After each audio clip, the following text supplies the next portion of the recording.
incurables. Eso ya es diferente. Aprendí ¿Aprendieron qué? la lección de ayer.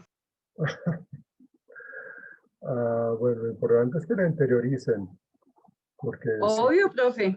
Claro, profe. claro, y eso es para todo contexto, pues no es que son pues, no que es malo que uno llegue a un sitio y salude y nadie le responda, pareciera como si uno fuera un fantasma o algo así por el estilo, que uno no lo ven. ¿Ven? Como el fantasma que tiene detrás Leyson Alejandro, como monstruoso.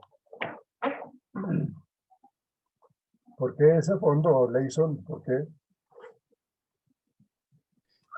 Profe, no, pues porque lo busqué antier del tema de las demencias y lo puse, pero pues no lo he quitado. Ya que sí. Sí, una patología bastante fuerte, ¿no? Las demencias son bastante manejadas con medicamentos. Solamente se pueden con medicamentos porque pues es algo realmente neurológico y no se puede manejar diferente. Yo siempre he dicho que las personas, seguramente ustedes han escuchado hablar de esto, el agotamiento del cuidador, ¿no? Es bastante fuerte y negativo cuando una persona tiene que estar cuidando algún familiar que tiene que cuidar a la esposa o al esposo, a los hijos, o a la abuelita o al tío, y tienen ese tipo de condiciones, ¿no? Algún tipo de Parkinson, de Alzheimer, eh, la demencia senil, esquizofrenia, son cosas que realmente agotan bastante, agotan y es que estamos hablando de que es de todos los días. Es una rutina que se convierte en algo supremamente dispendioso para el cuidador. Entonces lo que uno sugiere en consulta es de que pues hay que mirar un poco la constelación familiar, la red de apoyo, para mirar si es hijo único, si es hija única, si existen algún otro tipo de personas para poder ayudar, porque por lo general el cuidador lo que hace es perder su vida social, ¿no, Erika? ¿No? Se pierde un poco la vida social y la vida en pareja, la intimidad en pareja, ¿no? Constantemente me llegan a mí pacientes en donde pues tienen esa dificultad y son condiciones irreversibles, ¿no? Estas patologías que yo les menciono son cuestiones irreversibles en donde pues cada día que pasa es un deterioro más, ¿sí? Es un deterioro permanente. Entonces, la idea es de que se pueda trabajar en la medida que se pueda con el mantenimiento de hábitos, de conductas adaptativas, de habilidades sociales, de la memoria, precisamente para que el declive no sea tan acelerado, no sea como tan rápido. Pero a veces la gente es terca y no hacen caso. Entonces, pues, lógicamente el deterioro es muy rápido. Y además de que las relaciones se tornan muy conflictivas, muy difíciles. Y es un trabajo interdisciplinario. Me parece que este tipo de patología necesita pues, un acompañamiento de neurología, de trabajo social, de nutrición dietista, de psicología, de neuropsicología, de médico internista, pues porque hay muchos factores que terminan afectando a la persona o a las personas que tienen ese tipo de patología. Pero el asunto es eso, ¿no? De que las personas que tienen ese tipo de rol diario es bastante desgastante. Bueno, ¿y por qué resultamos hablando de esto? Estamos hablando de la imagen de Alejo, de las demencias. Sí, estamos hablando del impacto que nos ha causado Alejandro con esa imagen y pues lógicamente no nos deja dormir en la noche porque pues, con esa imagen que tiene es muy fuerte. Pero bueno, pues el hombre quiere estar en la jugada y en lo que tiene que ver con la salud mental. Eso es una experiencia bastante interesante. Yo tuve la oportunidad de trabajar en el Hospital Neuropsiquiátrico Julio Manrique cuando existía en Cibaté. Y ahorita ese hospital neuropsiquiátrico creo que lo cogió la Universidad de Cundinamarca y ahora creo que allá hay una universidad. Pero trabajar con pacientes psiquiátricos es un aprendizaje enorme en la vida de uno como profesional de psicología del área de la salud. Es un aprendizaje enorme, muy fuerte. Hay una serie de experiencias que uno ni se las imagina cuando uno está fuera de ese contexto. Ya cuando uno las vive, realmente uno dice, wow, esto es tenaz. Por eso, lo que ustedes están estudiando es muy bonito, es muy chévere. Y hay que aprovecharlo al máximo, ¿no? No es, de verdad, no es un escampadero, es algo que lo emociona a uno al 100%. ¿Listo? Harvey Gutiérrez, ¿cómo me le va?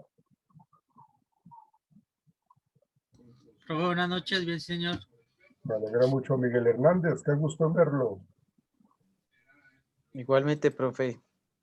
Bueno, muy bien. ¿Qué otro caballero hay por acá? Johnny Alexander. Buenas noches, profe. Hola. Tomás Oliveros. Casi no lo he escuchado la voz de Tomás. Profe, buenas noches. Sí, señor. Señor, ¿no? Casi no escucho su voz, ¿no? Ahí estamos, profe. Ahí estamos, pero no participamos, amigo Tomás. ¿No? Sí, señor. Entonces, chévere escucharlos. Juan Diego Pava. Buenas noches, profe. ¿No tienen cámara? Tomás y Juan Diego. Sí, señor. Lo que pasa es que cuando le voy a activar me sale un cuadrito de diálogo amarillo. ¿Les sale qué? Cámara. Sí. Entonces, pues a veces intento varias veces y se activa. Como hay veces que no. Okay. Entonces, ahí me excuso por esa parte. Bueno, okay. Hola, buenas noches, Rainer. ¿Cómo está? Buenas noches, profesor. Bien, sí, señor. ¿No tiene cámara? Profe, es que estoy colgado de los datos de mi celular, entonces empieza a fluctuar. Prefiero, pues, por lo menos escuchar y que la imagen del sonido esté bien. Esa respuesta sonó como un poco como misteriosa. Estoy colgado. No, profe, para nada. No, por eso. ¿Sí? A veces los espacios son cuando uno está comunicándose, la comunicación es muy importante hacerla muy bien porque uno deja unos espacios y son peligrosos. Esos espacios pueden hacer que uno entienda un mensaje de una manera diferente. Las comas, los signos de puntuación son muy importantes en la comunicación, sea verbal o sea escrita. ¿Sí? Pero cuando se respondió, no es que estoy colgado de... Entonces uno no se imagina que va a responder colgado de la red. Pero bien, muchachos, un gusto saludarlos nuevamente y saludar a todas las señoritas de aquí del aula virtual. Andri, ¿cómo estás? Andri Cómbita, ¿cómo estás tú? Buenas noches, muy bien, profesor, gracias. Me alegra mucho. Melissa Hernández. Hola, Melissa.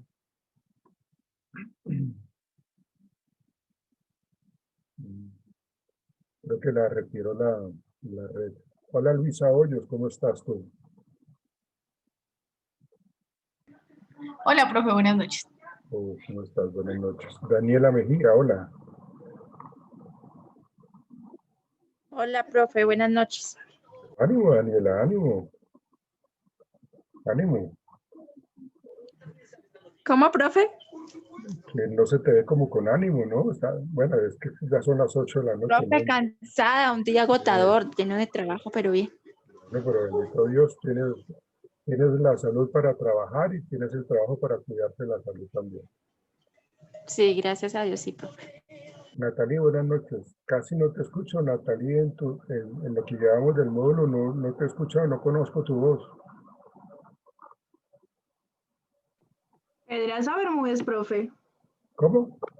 ¿Cuál de las dos? Pedraza o Natalie. Natalie Bermúdez, perdóname, Natalie Bermúdez. Bueno, la verdad, ninguna de las dos. Ay, profe, yo hice la presentación de lo del Pero entonces reforzamiento y castigo. no te voy a volver a escuchar durante todo el módulo. No, hay que estar pendientes de todo. Y Natalie Pedraza tampoco. Profe, yo he hablado por ahí. Muy bien. Ok. Vamos a comenzar entonces con lo que tenemos que hacer hoy. Pues quería pues como saludarlos, dedicarnos un tiempito para saber cómo estamos, ¿no? Yo estoy muy bien, muchas gracias por preguntar, muy amable. ¿Cómo estás, profe? ¿Cómo te ha ido a ti? Bien, ¿no? Pues, claro, bien. Pues no, bien, haciendo solicitando un acompañamiento para a una EPS para mi hermana, que necesito que ella esté ocupada en unos talleres de adultos o para adultos. Entonces, a veces uno tiene que acudir al derecho de petición y si se lo responden negándole ese derecho, pues hay que hacer una acción de tutela. En esas estoy. Pero eso es dispendioso. Pero bueno, ahí vamos. Bueno. Y bueno, pues trabajando juicioso, haciendo consulta virtual, porque pues no hay presencialidad ahorita, tampoco en las consultas. Y bueno, todo muy bien, gracias a Dios. Bueno, profe, nos alegra mucho. Gracias. Contento porque pero supremamente contento estoy yo porque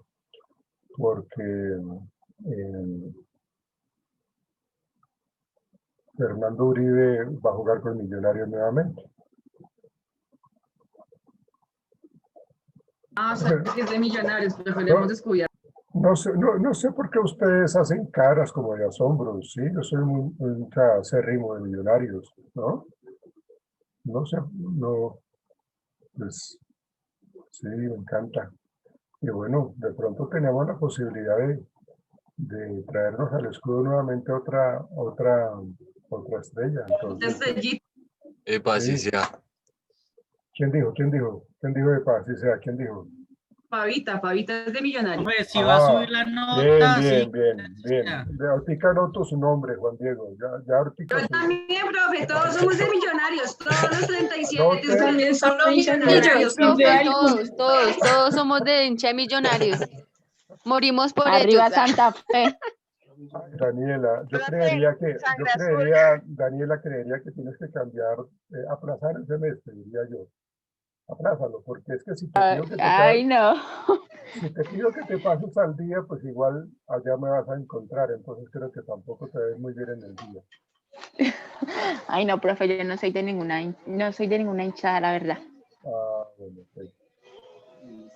Bien, sí, esperemos que haya un buen equipo. Digamos que lo reforzaron en algunas líneas de Millonarios, esperemos a ver qué pasa.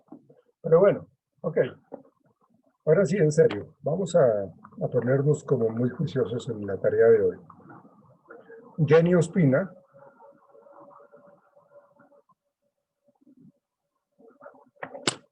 ¿Jenny no ha llegado? Profes, ella tenía problemas con el internet. Wow, pero ojalá lo solucione porque pues igual tiene que asumir, sea esta o sea cualquier otra, inclusive en mi materia o en alguna otra. Erika Pedraza. Acá estoy, profe. Bueno, Erika, vamos a comenzar contigo. ¿Vas a utilizar la pantalla? Sí, por favor. Sí, señor. Ok. Ya lo puedes hacer. Gracias. ¿Listo? ¿Ya están viendo? Sí, señorita, Sí. ya estamos viendo. Ya, Eri. Bueno, buenas noches a todos. Hoy les voy a hablar de las técnicas para establecer conductas. Entonces, las técnicas para establecer nuevas conductas son el moldeamiento, que son aproximaciones sucesivas, el encadenamiento y el desvanecimiento. Realmente en las dos primeras se enseñan nuevas conductas, mientras que en la última se ponen las conductas bajo el control de los estímulos apropiados. Bueno, entonces en el moldeamiento es el establecimiento de una conducta final, una que la persona no posee o que muy raramente emite. Generalmente el moldeamiento se refiere al reforzamiento diferencial de cambios graduales en la topografía de una conducta, es decir, la intensidad, la frecuencia y la duración de la conducta. Por ejemplo, una persona con miedo a hablar en público, entonces pueden utilizarse una serie de tareas graduadas. Por ejemplo, hacer una pregunta y posteriormente un comentario. Hacer en un grupo pequeño. Y después, en un grupo más numeroso, se puede poner a la persona a leer un pequeño escrito en la clase o a dar una breve charla. Y después, en un grupo con más cantidad de personas, ya poner a la persona a hacer una exposición con ayuda de notas y ya después simplemente con ayuda de un esquema. También, como por ejemplo, podemos poner un niño de 3 años con retraso mental, operado de cataratas y que se niega a llevar las gafas, con lo cual quedaría ciego. Entonces se utilizan reforzamientos como alimentos, regalos, viajes, salidas. Y los siguientes pasos son darle las gafas al menor sin lentes, digamos que las patas sean largas para que se las pueda poner con una cinta. Dime. Como que las patas de las gafas sean más largas para que se las ponga fácil, con una cinta. Y después de eso, pues seguirle dándole los reforzamientos, después ya darle, digamos, las gafas con los lentes y después que las vaya usando por mayor tiempo. ¿Sí? ¿Cómo hacemos para poder ir como reforzando esas conductas? ¿Vas a explicar cómo sería ese moldeamiento? Sí, profe, pues digamos con los regalos, entonces digamos le dicen al niño, bueno, te llevo, no sé, al parque, al salitre mágico, y tú te dejas las gafas ahora sin los lentes. Entonces el niño, bueno, tiene como ese reforzamiento, como ese premio por dejarse los lentes. No, acuérdate que lo que tú dijiste al principio es de que en el moldeamiento lo que hace es hacer que la persona emita o elicite conductas gradualmente, ¿no? Gradualmente. Ahí lo que tú estás hablando de las gafas es de que ya maneje las gafas y las está reforzando, pero solamente con una conducta en particular que se deje las gafas. La idea siempre en el moldeamiento, en el modelamiento, es que se pueda, como tú lo decías, llevar a la persona por medio de aproximaciones sucesivas, ¿sí? Porque si esperamos de que la persona nos dé una respuesta que se puede demorar, pues no vamos a lograr ningún tratamiento y la persona se va a cansar y no va a volver a consulta. Pues necesitamos hacer como el ejemplo que tú dabas anteriormente, me parece mucho más válido con respecto a la ansiedad ante hablar en público, ¿sí? Inclusive, acuérdense que yo les dije que lo importante allí es que tengamos la posibilidad de entender si la respuesta emocional que está teniendo la persona o es ira, o es miedo, o es ansiedad, porque el miedo es totalmente diferente a la ansiedad. Entonces, lo que hacemos, por ejemplo, en el modelamiento, es precisamente identificar eso. Entonces vamos a mirar qué es ansiedad. Entonces lo que yo tengo que hacer es precisamente, como tú decías, que lo haga, que se atreva a levantar la mano y haga una pregunta una pregunta corta, que lo siga haciendo durante toda la semana, ¿sí? Luego, le voy a decir bueno, digamos, como hay que desglosar bien la conducta por medio de las aproximaciones sucesivas, yo le voy a decir a la persona, venga, hágase en esta primera fila del salón, ¿sí? Su primer tarea es de que se haga en la primera fila del salón, ¿sí? Y lo logró durante la semana. Pues a la siguiente ya le digo, bueno, ahora lo que tiene que hacer es de que, aparte que se hace en la primera fila, tiene que hacer preguntas, levantar la mano. Y esas preguntas pueden ser cortas, sencillas, ¿sí? Y luego que se integre en un grupo. Entonces lo que yo hago pues es como identificar muy bien cuáles son las conductas funcionales y cuáles son las situaciones sociales o las habilidades que puede tener esta persona para que disminuyan los niveles de ansiedad. Como la situación es de que la respuesta fisiológica, no sé si ustedes tienen el conocimiento de lo que es la ansiedad y cómo se manifiesta. ¿Lo tienen claro, muchachos, señorita? Respóndanme, por favor. No, profe, ¿no lo puedes explicar, por favor? Digan sí o no, pero por favor respondan porque pues, no sé. Profe, te estamos No, profe, todavía no, otro ejemplo. Ok. La ansiedad, pues digámoslo, se manifiesta a través de 3 canales de respuesta. El fisiológico, que son todos los cambios que tiene el organismo, ¿sí? A nivel de la sudoración, la palpitación, del incremento en la tasa cardíaca, la sudoración, que me pongo pálido, que me pongo colorado, que me sudan las manos, que me dieron ganas de ir a hacer chichi, a miccionar, ¿sí? O dolor de cabeza, ¿sí? O mareo, son respuestas fisiológicas que tiene el organismo cuando ve un evento que él considera como nocivo para él. Hay que tener en cuenta que la ansiedad es la percepción negativa o incorrecta que yo tengo hacia un estímulo que me considero que me va a hacer daño, ¿sí? Ante una situación de evaluación, considero que me va a ir mal y que entonces la gente se va a burlar de mí y que el profesor me va a hacer que yo pierda la materia, o me va a criticar, o me va a hacer sentir como lo peor. Entonces, fíjense que esa es como la preconcepción, las autoverbalizaciones que hace que la persona incremente los niveles de ansiedad. Entonces, está ese canal de respuesta que es el fisiológico, está el otro que es el canal cognoscitivo, que son todos esos esquemas de pensamiento que tiene la persona, esquemas irracionales o distorsiones cognitivas o autoverbalizaciones negativas, tienen muchos nombres, pero en últimas ese canal canal cognoscitivo también afecta muchísimo pues en mi autoconfianza, en mi autocredibilidad, en mi autoconcepto, en mi autoestima, porque pues estoy pensando de que las cosas siempre van a estar mal. Y hay una serie, seguramente ustedes las conocen, hay una serie de ideas irracionales que uno tiene que identificar cuando está en un proceso terapéutico para hacerle reestructuración cognitiva a la persona, para hacer detención del pensamiento, para hacer todo eso que estamos aprendiendo ahorita nosotros a manera del análisis experimental de la conducta. Entonces, lo que hace la persona pues, es responder fisiológicamente con los ejemplos que yo les di o tener esquemas de pensamiento irracional que también pues, lo hacen no querer estar allí en ese contexto, ¿sí? Y la otra pues es la respuesta.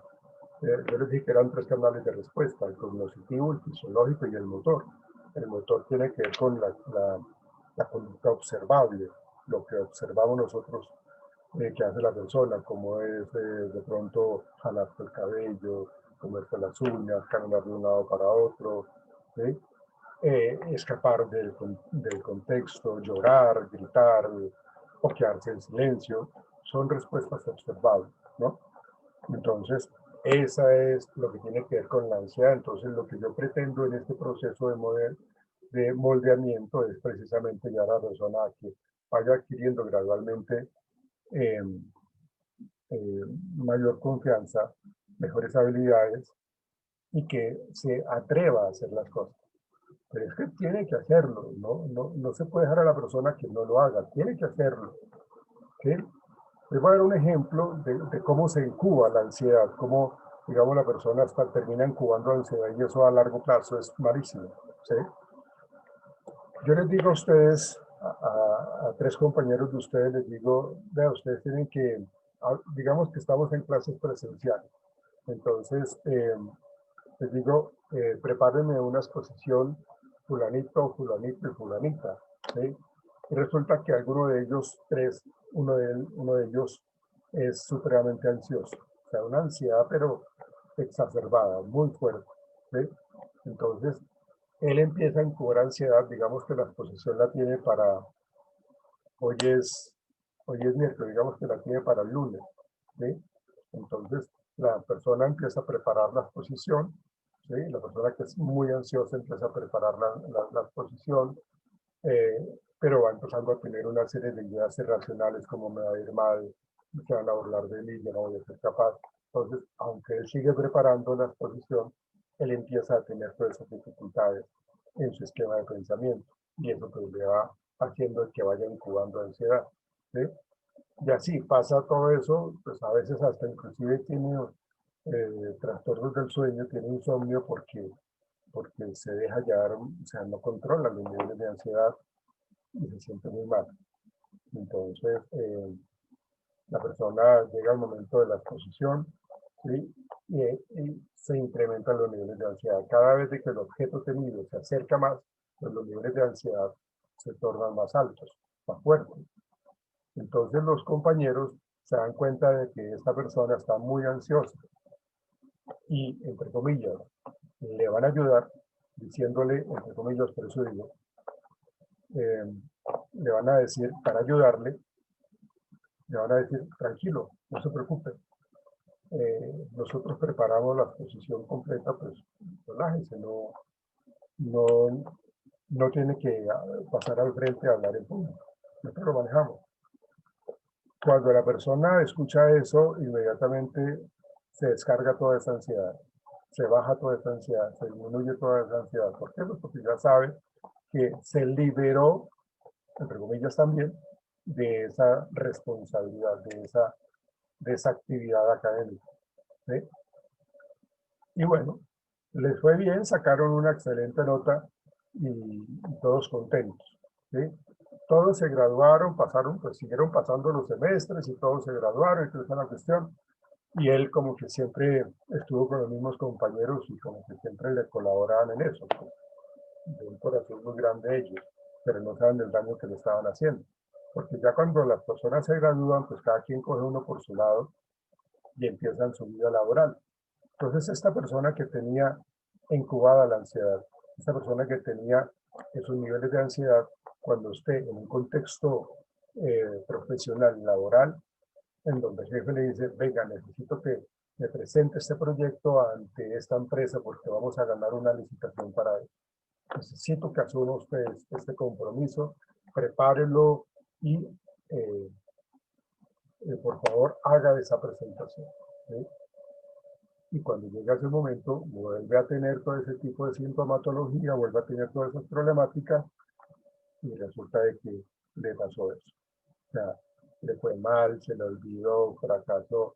Entonces, en ese momento, pues el jefe pues, no va a tener esa misma condolencia que tenían los compañeros de la universidad y simplemente le dice, venga, aquí está su carta de despido, usted me hizo perder un proyecto muy importante que íbamos a hacer con una multinacional y por su ineptitud la perdimos, ¿no? Entonces, lógicamente cuando observa, perdón, cuando escucha eso, cuando obtiene esos resultados, pues imagínense, ¿sí? Pues se refuerza sus malas interpretaciones. ¿Pero por qué? Porque no tuvo la oportunidad de generar esos aprendizajes con este movimiento, con estos por medio de aproximaciones sucesivas, por medio de todo lo que se viene haciendo acá para que la persona responda adecuadamente. Entonces eso pues, se torna pues, negativo para la persona que tiene esta ansiedad. Para que la persona, cuando hablamos nosotros de ese moldeamiento, lo que hacemos nosotros es siempre, y era la pregunta que yo te hacía y pues, te la voy a responder, se la voy a responder. Cuando nosotros empezamos a reforzar una conducta, porque tenemos un listado de conductas completas para poder ir reforzando, unas primero que otras, pues como organizadas en complejidad, de menor complejidad a mayor complejidad. Entonces lo que yo hago es empezar a reforzar las primeras conductas por un tiempo, refuerzo, ¿sí? Yo miro a ver qué tipo de refuerzo con él, con el paciente, yo miro a ver qué tipo de refuerzo se dan. Pero entonces ya tengo bien establecida esa conducta porque ya está instaurada, está interiorizada en su repertorio de conductas de la persona. Entonces lo que hace esta persona es responder a eso que inicialmente se empezó a reforzar. Pero yo ya no quiero que se quede ahí, sino que avance. Entonces ya dejo de reforzar esa y empiezo a reforzar otra. Y empiezo a reforzarlo. Ya no la anterior, sino esta nueva. Y empiezo a reforzar y a reforzar, a reforzar. Entonces ya con el paso de las sesiones ya tengo dos conductas totalmente establecidas en la persona. Entonces pues ya dejo de reforzar esas dos y refuerzo la siguiente. ¿Sí? Y así sucesivamente. ¿Sí? O sea, para que cuando lleguemos a conductas más complejas, ya la persona haya adquirido como unas bases, como algo que permite responder a las siguientes, porque pues tiene las bases sólidas de las otras, de las anteriores. Entonces la persona ya empieza a responder mucho más fácilmente. Pero eso es lo que se tiene que trabajar para que no siempre estemos reforzando lo mismo, porque ya tenemos que dejar de reforzar lo inicial para seguir con lo otro, y lo otro sucesivamente hasta obtener buenos resultados. ¿Sí me hago entender? Sí, profe. Sí, profe. ¿Es claro? Lo que estamos hablando del modelamiento, ¿no? Seguir avanzando para poder llegar a ese resultado. Sí, claro, pero tenemos que hacerlo de esa manera. Y tratar de que la persona, en el caso de que se quiera manejar fobias, tratar de que nosotros podamos ir como evitando que la persona evite o escape de los estímulos aversivos. O más bien, bueno, no los estímulos aversivos, sino de los objetos que él ve como amenazantes. Bueno, sigue, por favor, que no... Sigue, dale, por favor. Bueno, dentro de la lectura, pues también decían unas guías para la aplicación del moldeamiento, pues que son de las que tú nos mencionabas. Entonces, una muy importante es especificar claramente la conducta final, qué se quiere conseguir, informar de ello a la persona y de las razones por las que dicha conducta final es conveniente para el sujeto. Otra de esas es seleccionar los reforzadores que se van a emplear. Otro decía también en proceder por pasos pequeños, pero es importante que en esos pasos pequeños no exigir requisitos muy grandes o si no el progreso pues se va a detener. Sí, esto es importantísimo, eso que te acabas de decir, claro. Yo no puedo saltar de una solicitud de algo básico a algo complejo, ¿no? Tiene que, porque eso desmotiva a la persona. Prosigue, por favor. También decía que no reforzar demasiadas veces un paso, ya que es solo una aproximación a la conducta final y pues no queremos que quede firmemente establecido porque si no la persona de pronto no puede progresar más. Sí, claro. ¿Qué para contigo? Me adelanté a tu explicación, disculpe. Bueno, a continuación tenemos el encadenamiento. Es un establecimiento de conductas de un determinado orden o secuencia o cadena. En otras palabras, son secuencias de segmentos conductuales. Entonces, por ejemplo, cadenas típicas de conducta son, entonces, me baño, me visto, desayuno, me cepillo, salgo a coger el transporte. Entonces, nos hablan de que hay dos modos básicos de enseñar una cadena de conductas.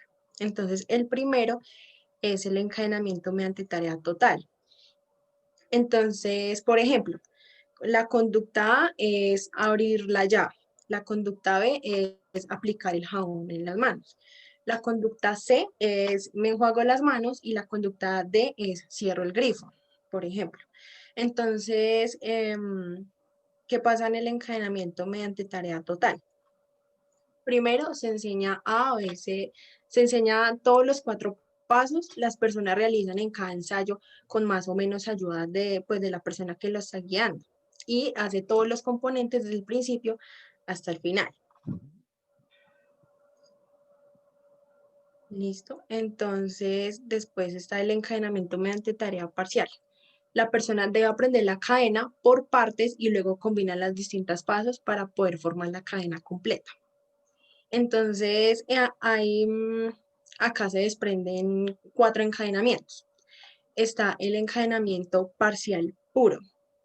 Entonces, acá se enseña primero la conducta A, pues que les mencioné anteriormente, se le enseña, después la conducta B, después la conducta C y después la conducta D y después se le pone a la persona que repita todas las conductas en secuencia.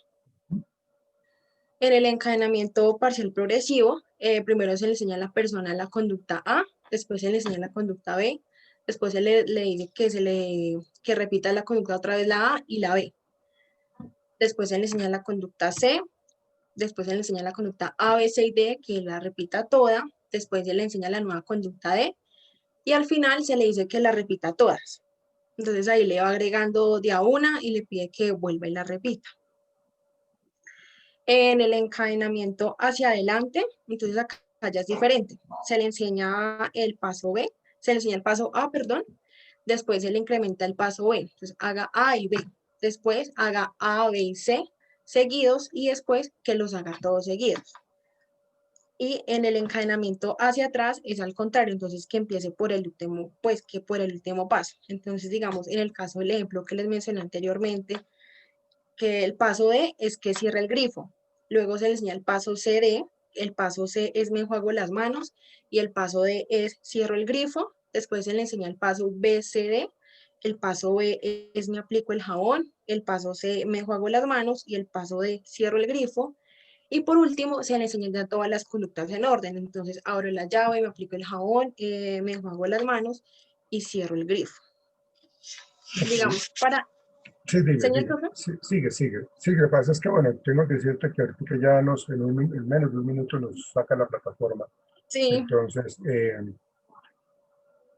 yo creo que vamos a parar aquí y ya nos conectamos nuevamente para poder que sigas tú con tu explicación. No olvides dónde quedamos, por favor, ¿bueno?